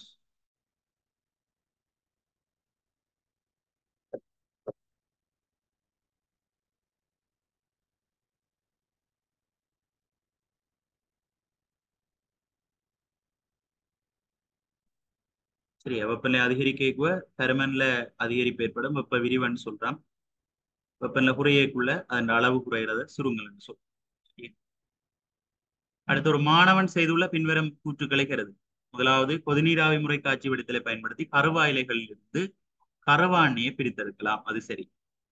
சரி, அந்த சார் எண்ணெய்களை பிரித்தெடுப்புக்கு கொதிநீராவி காட்சி வடித்தலை தான் நாங்கள் பயன்படுத்துவோம். அது சரி. பகுதிவட காட்சி வடித்தலை பயன்படுத்தி பண்படா எண்ணெயில் இருந்து பெட்ரோலை பெறலாம். சரி. பகுதிவட காட்சி வடித்தலை இப்ப பயன்படுத்துவோம். 2 அல்லது 2க்கு மேற்பட்ட ஆவி பெறக்கூடிய சேர்வுகள் இருந்ததுன்னு சொன்னால் அதிலிருந்து கூறுகளை வேறு பிரிக்கிறதுக்கு தான் பகுதிவட காட்சி வடித்தலை பயன்படுத்துறது. பண்படா எண்ணெயை பொறுத்த வரைக்கும் 2க்கு மேற்பட்ட ஆவி பெறக்கூடிய கூறுகள் அங்க காணப்படுது. பெட்ரோல், மண்ணெண்ணெய், டீசல், டேரன்னு சொல்லி இருக்கு. அப்ப அதுகள்ல இருந்து வேற ஆக்கணும்னா பகுதிவட காட்சி வடித்தலை தான் பயன்படுத்த வேண்டும். அதுவும் சரி. அடுத்த எளிய காட்சி வடித்தலை பயன்படுத்தி கிணற்று நீரில் இருந்து காட்சி வடித்த நீரை பெறலாம். அதுவும் சரி. எளிய காட்சி வடித்தலை இப்ப பயன்படுத்துவோம். ஆவி பெறக்கூடிய கூறு ஒன்றும் ஆவி பெறப்பற்ற கூறு ஒன்றும் இருக்கக்குள்ள எளிய காட்சி வடித்தலை பயன்படுத்தும். சரி, அப்ப கிணற்று நீர்ன்னு சொல்லிக்க நீர் எளிதில் ஆவியாகும். உள்ளுக்குள்ள இருக்கக்கூடிய அந்த கனிவுப்புகள் வந்து ஆவியாகாது. அப்ப அதுல இருந்து சுத்தமான நீரை நாங்கள் பெற்றுக்கொள்றதுக்கு எளிய காட்சி வடித்தலை பயன்படுத்தலாம். அதுல உண்மையான வேண்டு கேட்டா எல்லாமே உண்மை. ஏபிசி எல்லாமே.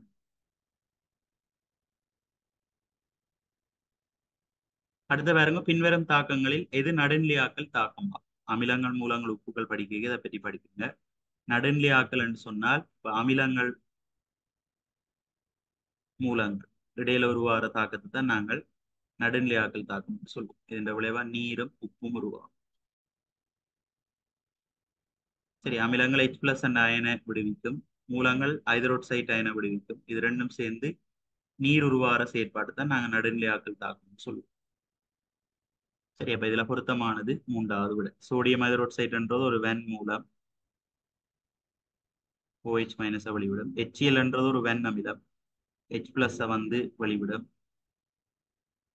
ரெண்டும் சேர்ந்து வெண் அமிலம். ரெண்டும் சேர்ந்து NaCl என்ற உப்பும் நீரும் உருவாகும். சரி, இது நடுநிலையாக்கல் தாக்கம்.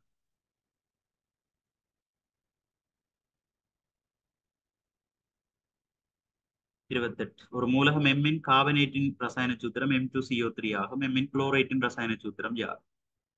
ரசாயன சூத்திரம் வந்ததுன்னு சொன்னா அது வலுவளவுகள் பரிமாறப்பட்டு தான் வந்திருக்கு. அதாவது எம்மின் வலுவளவு கார்பனேட்டுக்கும் கார்பனேட்டின் வலுவளவு எம்முக்கும் கிடைச்சிருக்கு.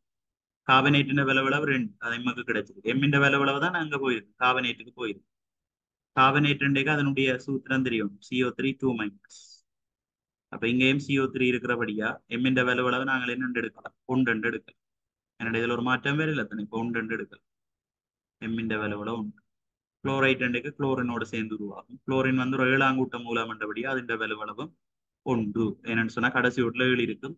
உறுதியடைய ஒரு லத்திரன் தேவை. அப்ப வலுவளவு 1. 2 பரிமாறணும் உண்டா MCl என்று வரும்.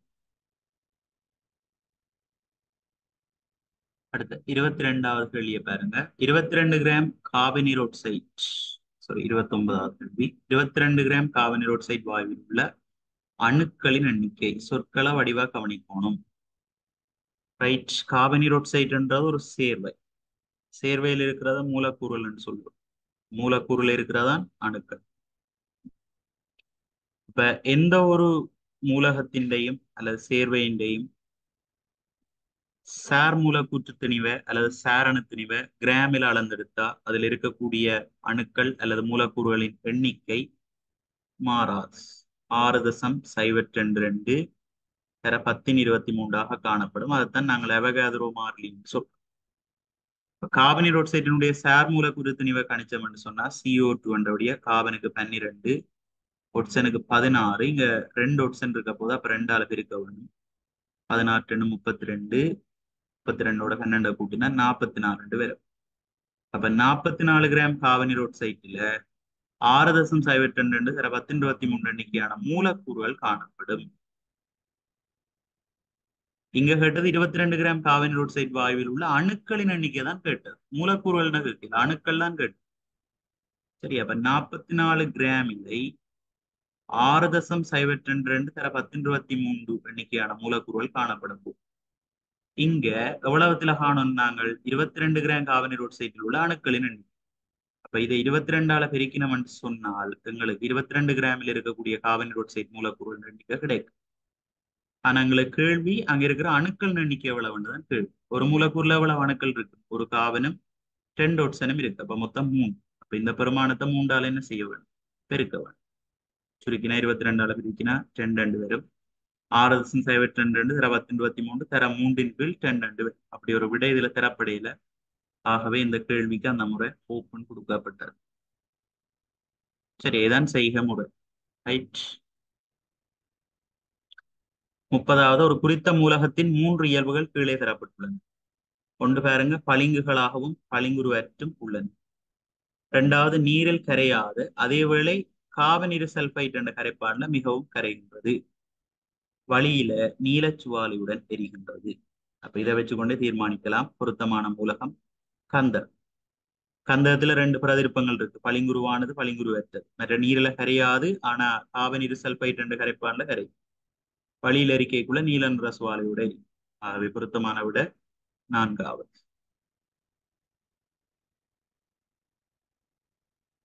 31 பாருங்க, தொடுகையில் இருக்கும் கரடான மேற்பரப்பை கொண்ட இரு பொருட்களுக்கு இடையே உள்ள எல்லை உராய்வு விசை. எல்லை உராய்வு விசை 2 காரணிகள்ல தங்கியிருக்கும். ஒன்று மேற்பரப்பினுடைய தன்மை, அடுத்தது செவ்வன் மரதா. இந்த 2லயும் மட்டும்தான் தங்கி. தொடுகையுறும் மேற்பரப்புகளின் பரப்பளவை சார்ந்திருக்கிறது. பிழை, பரப்பளவுகள்ல தங்கி இல்லை. செவ்வன் மரதாக்கத்தையும் தொடுகையுறும் மேற்பரப்புகளின் இயல்பையும் சார்ந்திருக்கின்றது. அதான் சரியான விடை. செவ்வன் மரதாக்கத்திலையும் தொடுகையுறும் மேற்பரப்புகளினுடைய தன்மை அல்லது இயல்பிலையும் தங்கியிருக்கும். அப்ப அதான் சரி. ரைட்.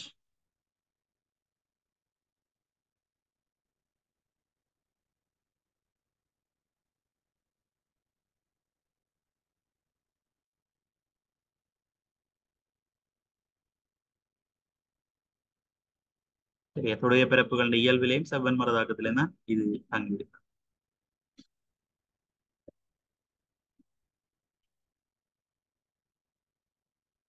32, சந்திரனின் மேற்பரப்பில் உள்ள புவியீர்ப்பினாலான ஆர்முடுகள் புவியின் மேற்பரப்பில் உள்ள அப்பருமானத்தின் 1/6 புவியின் மேற்பரப்பில் புவியீர்ப்பினாலான ஆர்முடுகள் 10 மீட்டர்/s-2 எனின் 60 கிலோகிராம் திணிவுள்ள ஒரு விண்வெளி பயணியின் நிறை சந்திரனின் மேற்பரப்பில் யாராக இருக்கிறது?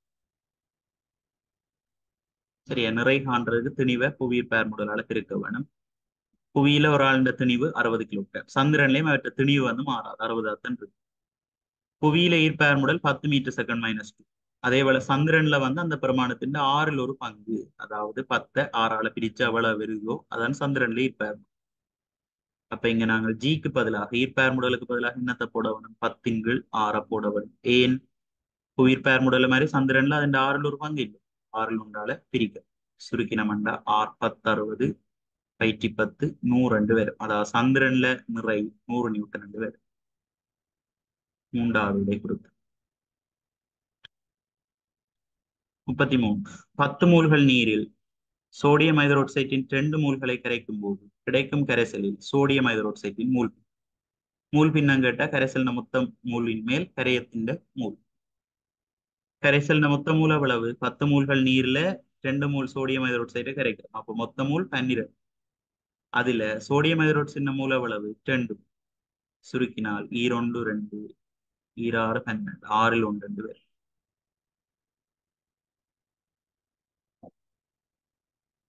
34. 34வது கேள்வி மின் ரசாயன கலங்கள் இனித்தான் படிப்பீங்க. சரி, அப்ப நான் சொல்றேன்.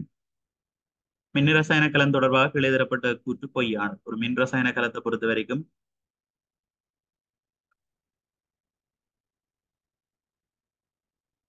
மின் ரசாயன கலத்தில் நடக்கக்கூடிய தாக்கம் பார்த்தோம்னு சொன்னா ரசாயன சக்தி வந்து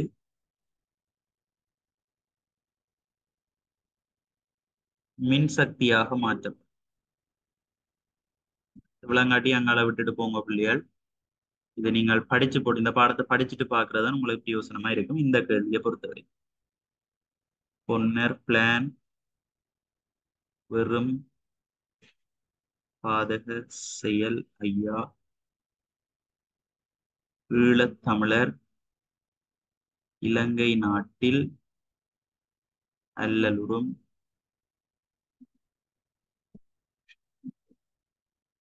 மக்கள் கண்ணீர் சோகமாய் பொழிந்தனர். ரைட், இதான் தாக்க விதத்தொடர். தாக்க விதத்தொடரை வச்சு கொண்டு தான் இதை கண்டுபிடிக்கலாம். இங்க பாருங்க, இரும்பு இருக்கு, இங்க செப்பு இருக்கு. செப்போட ஒப்படைக்குள்ள இரும்பின தாக்குதிறன் கூட. சரியா? செப்போட ஒப்படைக்குள்ள இரும்பின தாக்குதிறன் கூட. ஏன்? செப்பு கீழே இருக்கு, இரும்பு மேல இருக்கு. தாக்குதிறன் கூடினது. தாக்குதிறன் கூடினதான் அனோட்டாக தொலைப்படும், அதாவது ஒட்சியேற்றப்படும்.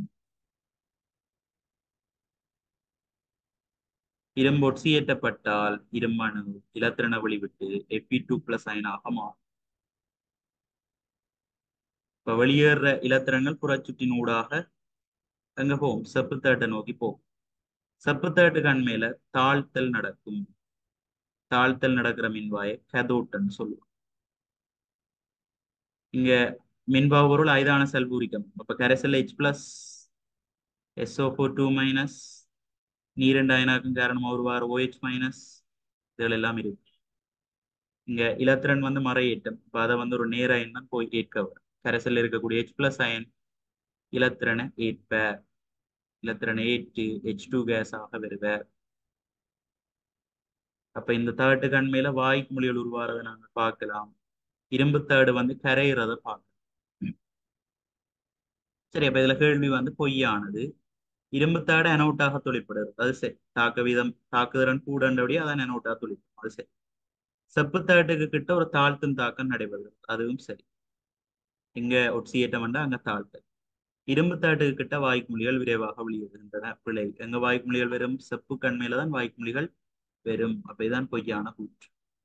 செப்புத்தேட்டை நோக்கி புறக்கம்பியின் ஊடாக இலத்திரன்கள் பாய்கின்றன, அதுவும் சரி. இரும்பு ஒட்சியேற்றம் அடைந்து வெளிவிடப்படுற இலத்திரன் புறச்சுட்டின் ஊடாக இங்க போகும், செப்பை நோக்கி போகும்.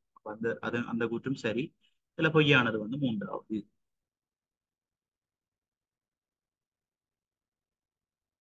35, 36 வினாக்கள் இந்த சுற்று அடிப்படையாக கொண்டது. ஆஹ் இதுல 35வது கேள்வி நீங்க செய்யக்கூடிய மாதிரி இருக்கு. 10ஆம் ஆண்டு கேள்விதான். 36 மின்காந்த தூண்டல் என்ற பாடம் படிச்ச, அதுல 11ல தேட்டமுக்குரிய பாடம் அது படிச்சா செய்யும். ரைட், நான் எல்லாத்தையும் சொல்றேன், உங்களை பொருத்தமானதுல மாத்திரம் பார்த்துட்டு போங்க. கலத்தின் மூலம் வழங்கப்படும் ஓட்டம் ஐ யார்? சரியா? ஐ காணோம்னு நாங்கள் பயன்படுத்தக்கூடிய சமன்பாடு V = IR. இதுக்கு மேல் சமவெளத்தடைய காணணும். நீங்க பாருங்க, இதுல 18 ஓம் 18 ஓம் என்ன நிலையில தொடுக்கப்பட்டிருக்கு? சமாந்திரமாக தொடுக்கப்பட்டிருக்கு. எப்படி கண்டுபிடிப்பீங்க? வாரக்கரன் பிரிஞ்சுதுன்னு சொன்னா சமாந்திரம், வாரக்கரன் அப்படியே போச்சுதுன்னு சொன்னா தொடர். இங்க வாரக்கரன் வந்து என்ன செய்யும்? பிரி. அப்ப இது சமாந்திர நிலை. எங்களுக்கு வேலை ஈசி. 18 ஓம், ரெண்டு தடைப்பெருமானங்களும் சமன். சரி, அப்ப தடைப்பெருமானம் எவ்வளவு? 18. எத்தனை தடைகள் சமாந்திரம் அணைக்கப்பட்டிருக்குது? 2 தடைகள். 2ஆல பிரிச்சு விட்டோம் என்று சொன்னால் எங்களுக்கு சமவெளத்தடை 9 ஓம் என்று. சரி, இது ஒரு ஷார்ட் கட்ட, இது ஒரு ஷார்ட் கட். உண்மைக்கு நீங்க செய்யறேன்னா ஒன்னின் கீழார் போட்டு தான் நீ செய்யறேன். இது ஒரு ஷார்ட் கட். ரைட், இப்படி வேற சந்தர்ப்பங்களை பாவிக்கலாம். அப்ப இதை வச்சுக்கொண்டு நாங்கள் மின்னோட்டத்தை காணலாம். மின்னோட்டத்தை எழுவாய் மாற்றேன். பெருக்கிறார் அங்களவோ பிரிக்கும். அழுத்த வேறுபாட்டுக்கு பதிலாக 6 வோல்ட். தடை சமவெளி தடைக்கு பதிலாக 9. சுருக்கினம்டா 3ஆல சுருக்கல் 3 2 6 3. அதாவது மூன்றில் 2 ஆம்பியர் இரண்டாவது. அடுத்தது 36, அது சம்பந்தப்பட்ட கேள்விதான். ஒரு சுற்றில் நேர்கடத்தி பகுதி எஸ்பியின் ஊடாக, சரியா, எஸ்ல இருந்து பி பாயும் ஓட்டம் காரணமாக எஸ்பியை சுற்றி ஒரு காந்தப்புலம் உண்டாகும். காந்தப்புலத்தின் திசை சரியாக காட்டப்பட்டுள்ளபடியே தெரிந்தது. இதுக்கு நாங்கள் பயன்படுத்த வேண்டிய விதி ஆம்பியரின் வலக்கை விதி என்று படிப்பிக்கிறோம். ஆம்பியரின் வலக்கை விதி. அதாவது உங்களோட வலது கையை எடுத்து போட்டு பிள்ளைகள் உங்களோட பெருவிரலை வந்து எஸ்ல இருந்து பி நோக்கி பிடிப்பீங்களாக இருந்தா, எஸ்ல இருந்து பி நோக்கி உங்களோட பெருவிரலை பிடிக்கிறது.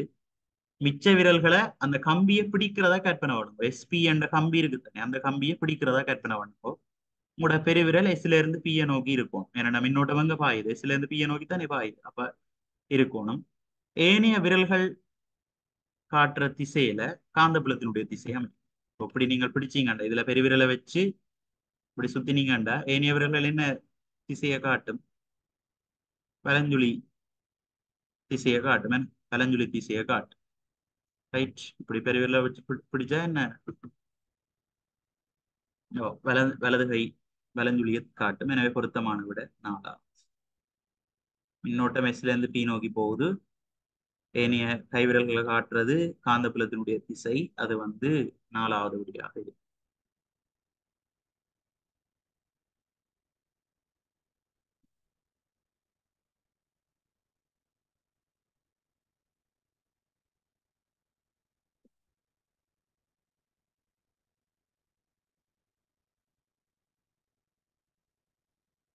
சரி, நான் இந்த விதியைத்தான் சொன்னேன், ஆம்பியரின் விலக்கு விதி. அதுக்கு பதிலாக மேக்ஸ்வெல்லின் தக்கைத்திரை விதியை பயன்படுத்தலாம். ரெண்டும் ஒன்று.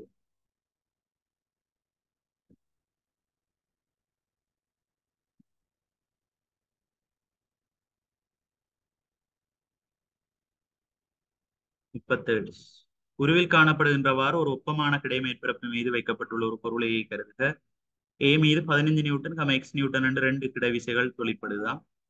பொருள் விசை எக்ஸின் திசையில் ஒரு 10 நியூட்டன் விளைவு விசையுடன் இயங்கும் எனில், பொருள் விசை எக்ஸின் திசையில் என்ற இந்த திசையில இயங்க போகுது. எக்ஸ் என்ற திசை தான். எவ்வளவு விளைவோட இயங்குதாம்? 10 நியூட்டனோட இயங்குது. அப்ப பொருள் எக்ஸின் திசையில இயங்குதுன்னு சொன்னா எக்ஸின் வருமானம் கூட என்ற முடிவுக்கு வரலாம். எக்ஸின் வருமானம் எவ்வளவு கேட்கும். 10 நியூட்டன் விளைவு விசையோட இயங்குதுண்டா இவரை விட இவர் 10 நியூட்டன் என்னவா இருக்கணும்? கூடவா இருக்கும். அண்டதானே எக்ஸின் திசையில இயங்கும். 15 10ஓட கூட்டினா 25 நியூட்டனாக இருக்கும். எக்ஸின் பெருமானம் 25 ஆக இருக்கும்.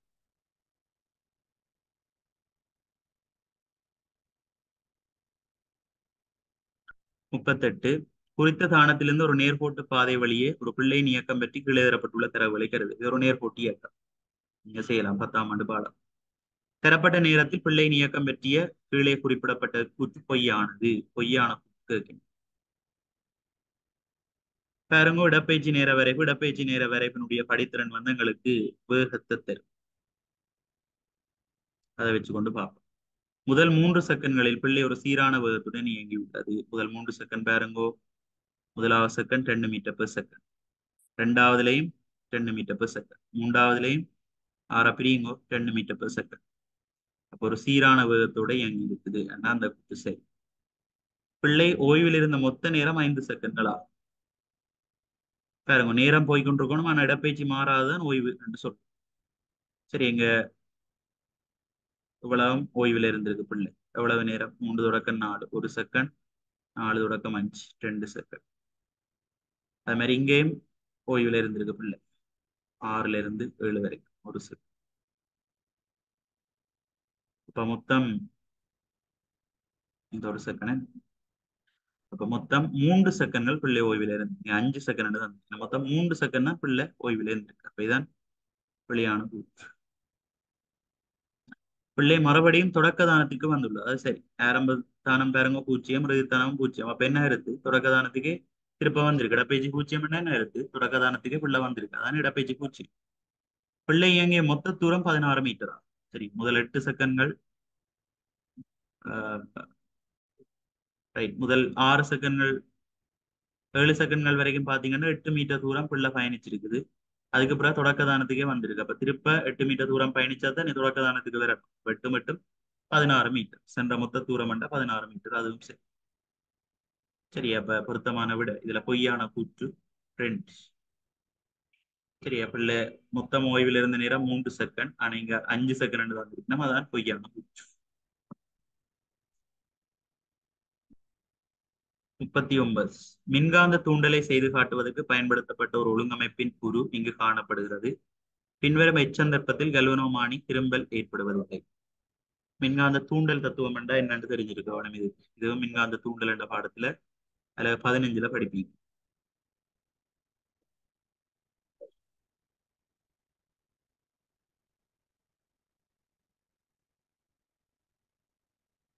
சரி, ஒரு மாறம் காந்தப்புலத்தில் ஒரு கடத்தி வைக்கப்பட்டிருக்கும் போது அல்லது ஒரு நிலையான காந்தப்புலத்தில் அக்கடத்தி இயங்கும் போது.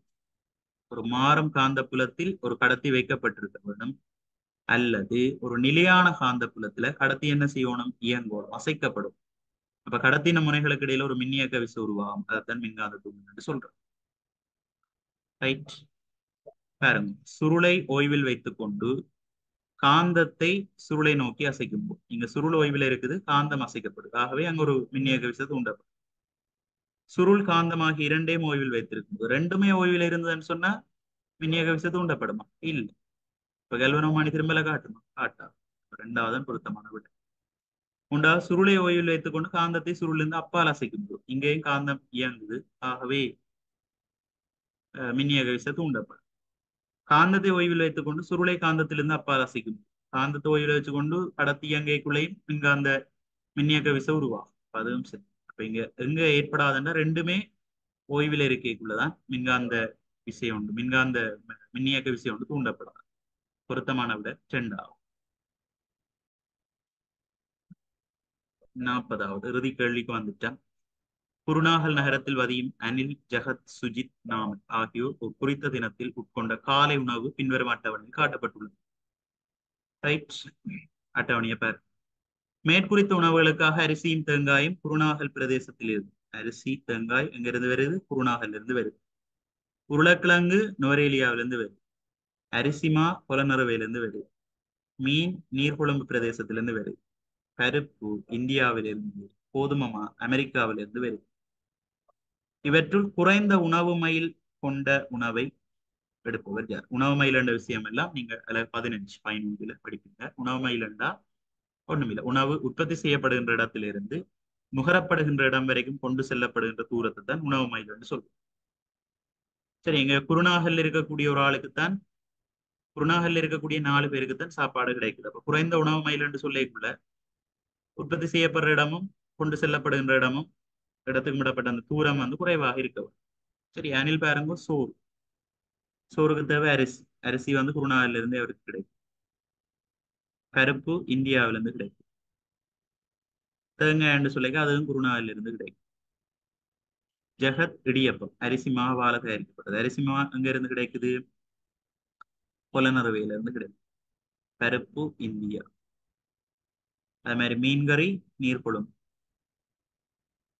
மற்ற சுஜித் கோதுமை மாவால தயாரிக்கப்பட்ட பானை சாப்பிட்டு இருக்கிறார். அவருக்கு அமெரிக்காவில இருந்து அந்த மாவு இருக்கு. பருப்பு இந்தியாவிலிருந்து, தேங்காய் மட்டும் குருநாகல்ல இருந்து பெற்றுக்கொள்ளும். அடுத்த நாமலும் கோதுமை மாவால தயாரிக்கப்பட்ட ரொட்டி அமெரிக்கா, உருளைக்கிழங்கு நுவரேலியா, தேங்காய் பூ மட்டும் குருநாகல்ல இருந்து பெற்றுக்கொள்ளும். அப்ப இதுக்குள்ள ஒப்பிட்டமண்டா அணில் தான் குறைஞ்சள உணவு மைல் கொண்ட உணவு உள்ளெடுக்கிறார். ஏனென்ற சோறு தேங்காய் பூ சம்பல் குருநாகல்ல இருந்து கிடைக்கும். பருப்பு மட்டும்தான் இந்தியாவில இருந்து பெற்றுக்கொள்றார். மற்ற எல்லாரும் கூட கூட தூரங்கள்ல இருந்தான் பெற்றுக்கொள்ளும். அப்ப குறைந்த உணவு மைல் கொண்ட உணவை உள்ளெடுப்பவர் யாருன்னு கேட்ட அணில் என்றது பொருத்தமான விட முதலாவது.